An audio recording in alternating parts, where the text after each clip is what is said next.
What's up, kings and queens? It's your boy Dan from Dark Previews, and in today's video, I'm going to take you through some of my best bets on this upcoming set of games between the Atlanta Dream and the New York Liberty. The Seattle Storm take on the Las Vegas Aces. We've been killing it in the WNBA, and I think we're going to kill it again. If that sounds interesting, let's go.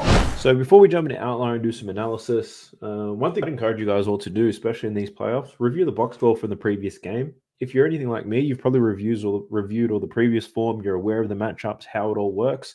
So you don't necessarily need to go into that too much detail. You can look at the box score and really see where the opportunities are nice and quick. As I look at the box score here between the Liberty and the Dream, you're mainly looking for players who could do better and players who overperformed who are probably going to do worse.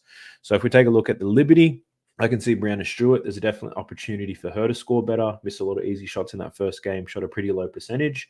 Leonie many markets on her anyway, but that was a definite overperformance. 7 from 8 from the field, 21 points. Sabrina Ionescu only had 17 points, only had 11 shots. So I'd say Sabrina, Brianna, Jonquel Jones, probably definitely more potential to score more, as well as Betnijah and Lainey Hamilton. The Liberty only scored 83 points in this game. Phoebe contributed 21 points of those. So definitely there's an improvement there. If we look at the Atlanta Dream, they pretty much gave up after the third quarter. They sat their starters the rest of the way.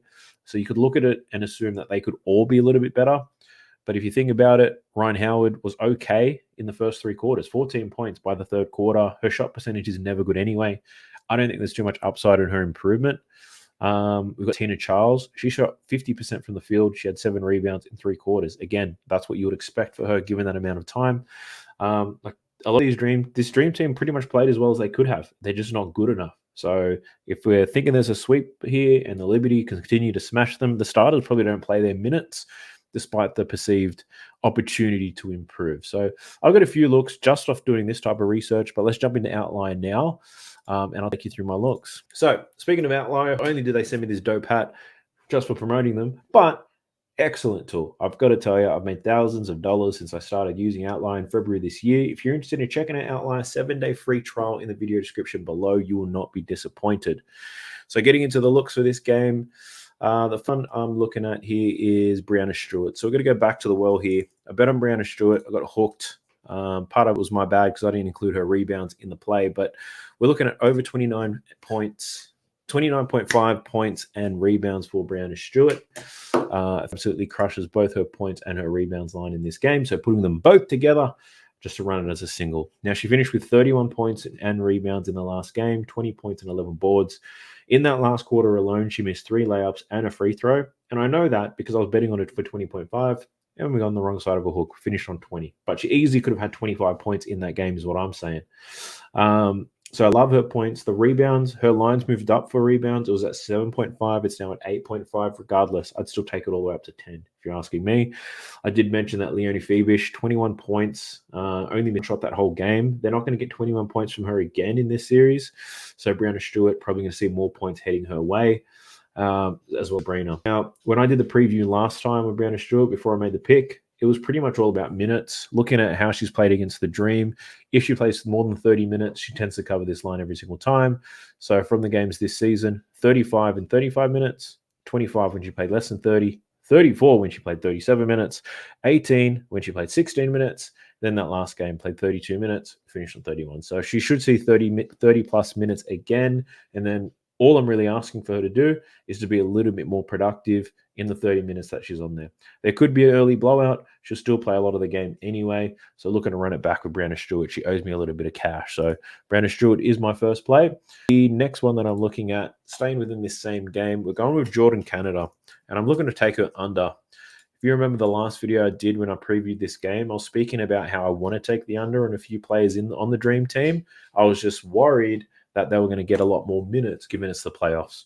Well, what we found was as soon as the game was out of reach, the starters did not play. So the threat of more minutes doesn't worry me unless the game is super close, and I don't think it will be. So for Jordan Canada, I'm looking at under 15.5 points plus assists, minus 110, so pretty good odds. Now, I did like her under heading into that first game, but the minutes thing did scare me off. She ended up only playing 19 minutes, 4 assists and 3 points. So, and the main challenge here for Jordan Canada is really about her size. her play style. It's a difficult matchup for her. She's under in 3 out of 4 games this season against the Liberty. You can see it here, 8, 18, 14, and then 7. This match is difficult as hell. The Liberty, they defend the perimeter extremely well, and that's across all positions. Their only spot's probably right under the basket, but Jordan Canada ain't getting there anyway. Now, Jordan Canada only attempted 4 shots in that first game. Tina Charles, Ryan Howard, Alicia Gray, they're going to be the priority for offense. They're the ones that she needs to feed the ball to. Her assist line, probably the most risky line. It's at 5.5, but it's been down as of late.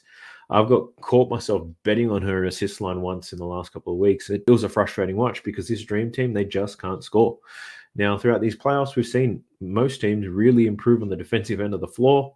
With the improved defense here from the Liberty in this difficult matchup with Jordan Canada, I can't see her being effective in this matchup at all. So taking her under 15.5 points plus assists. Now, unders are a little bit sweaty, but the way that I've been told to think about it is if you take a bet on the under, you're pretty much winning the bet the minute the game starts. You're winning the whole time.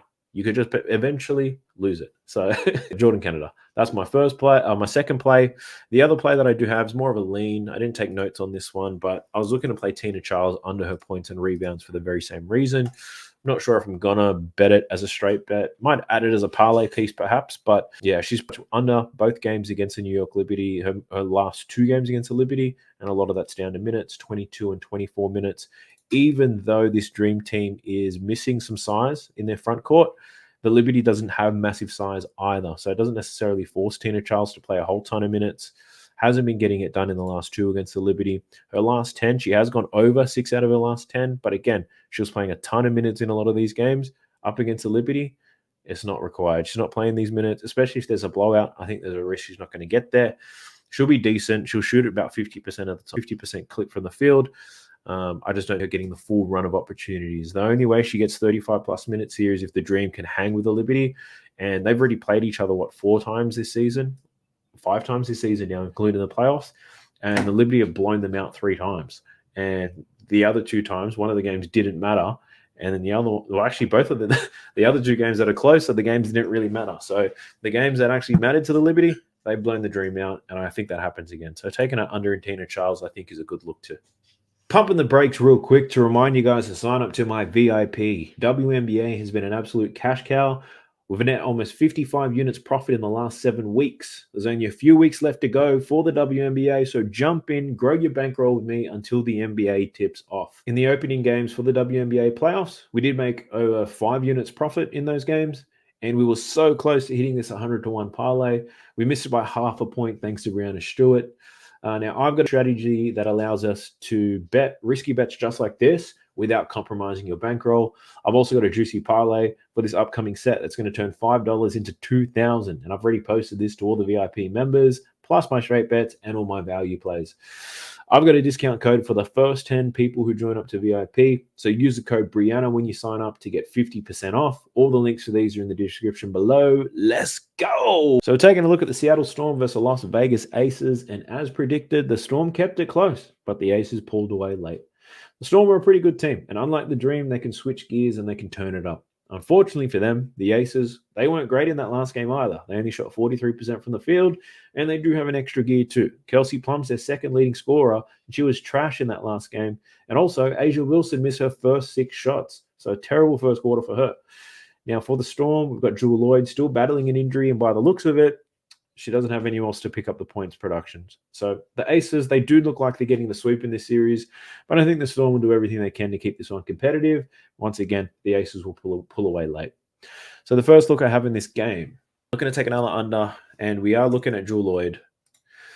So it's always interesting to watch a player come back from injury to see how they move, how they perform, what rotations happen. And what I noticed about Jewel Lloyd is she's not looking good at all.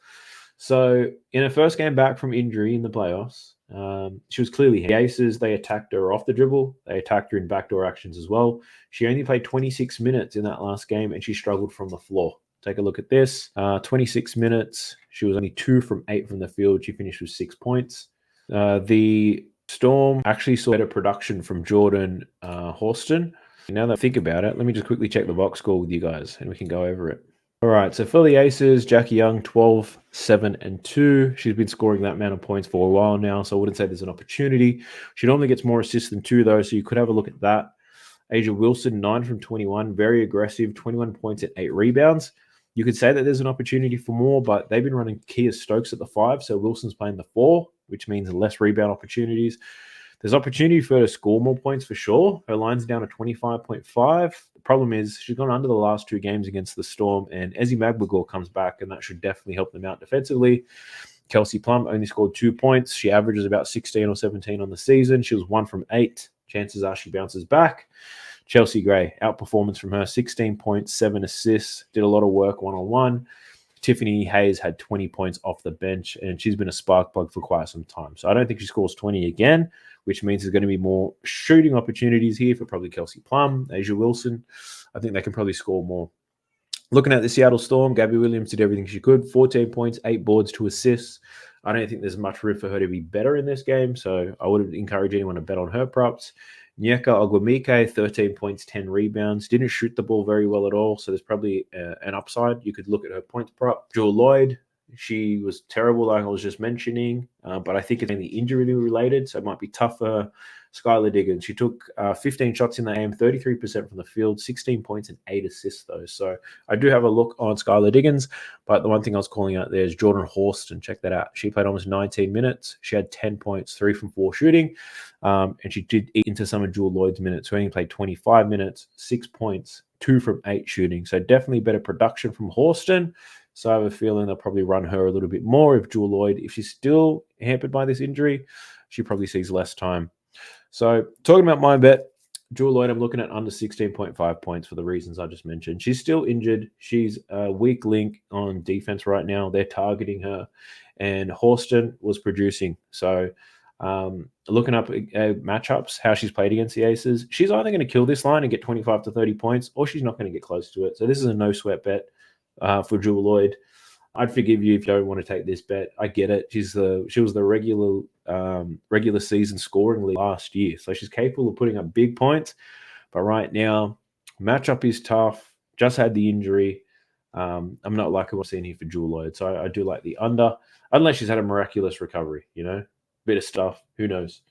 Jumping into the next play, it kind of correlates well to this. If I'm saying Jewel Lloyd's not going to score very well, that means that my girl Skylar Diggins-Smith is going to. So I'm looking at her over in her points prop again, over 15.5. I did run this last time, so I might as well just use the same notes that I used last time. So, so here are the notes that I went through the last time we spoke about Skylar Diggins. I don't even need to research and use Outlier to tell me what I want to see about Skylar Diggins.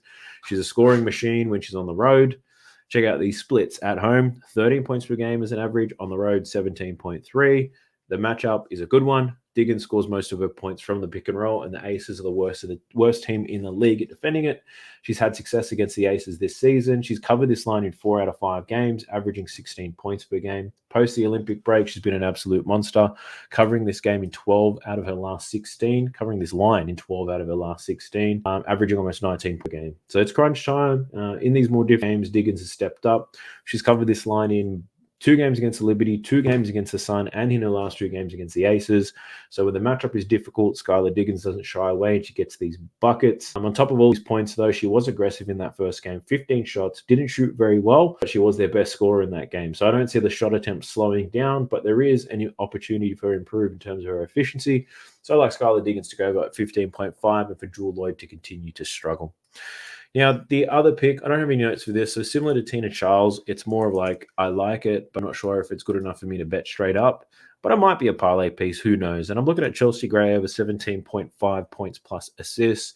She's someone who definitely overperformed in that last game. 16 points, 7 assists. She hit some crazy shots in that game. She hit a 4-point play. She hit some step-back, fadeaway jumpers in the mid-range. Like, she was balling out. Now, the thing I like about Chelsea Gray is that she's a seasoned vet, and in these types of playoff games, she tends to perform extremely well. I looked at her playoff games last season. She actually covered this line in 7 out of 9 games. So there was consistency, and the hit rate was nice. She was playing well over 30 minutes in those games. The good news is she played 32 minutes in that last game against Seattle. Prior to that, she had only played 30-plus minutes in 2 other games this season, I believe. So, yeah, it's good to see playing a lot of minutes and the production is definitely there. The other pivot there is you can take her assists. So her assist line was at 4.5 in the last game. It was juiced to the max. I said I like it, but I didn't want to bet it. She ended up finishing with 7 assists. The line's now moved to 5.5 and it's plus money. I still think it's a good play. Chelsea Gray to go over her points or even to go over her assists. You can put them both together. So I think it's a good look. I just don't like it as much as the other two players. So a quick recap on the bets that I do have down, which I've shared to you all, and you can get upset with me if these four lose. Brianna Stewart, over points and rebounds. Jordan Canada, under 15.5 points plus assists.